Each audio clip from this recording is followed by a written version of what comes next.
خبر آپ کو دیں گے، پاک پتن کے علاقے پیر غنی کے قریب دولہا بارات سمیت دلہن کو لینے سیلاب میں نکل پڑا۔ باراتی سیلابی پانی میں پھنس گئے۔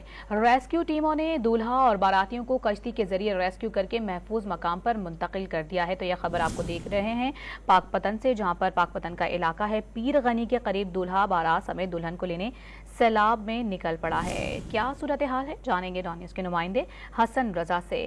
حسن رضا بتائے گا، ریسکیو ٹیموں نے ان کو محفوظ مقام پر منتقل کر دیا ہے، یہ محفوظ ہیں یا ابھی بھی بارات لینے کے لیے نکل پڑے ہیں؟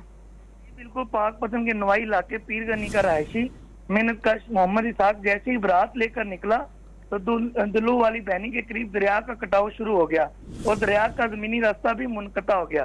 ڈپٹی کمشنر پاک پتن سیاد احمد کی ہدایت پر ریسکیو 1122 نے فوری آپریشن کرتے ہوئے دولہا باراتی اور ڈھول بجانے والی ٹیم کو بستی سیالہ والی میں کشتی کے ریسکیو ٹیم میں دولہا سمیت 60 براتیوں کو ڈھول کی تاب پر محفوظ مقام پر منتقل کر رہے ہیں۔ دولہا اور اس کے جو باراتی اور ڈھول بجانے والی ٹیم ہے اس وقت محفوظ مقام پر پہنچ چکے ہیں۔ دولہا دولہے کی بارات اور ڈھول بجانے والی ٹیم محفوظ مقام پر منتقل کر دی گئی ہے۔ حسن رضا اپڈیٹ کرے تھے، بہت شکریہ آپ کا۔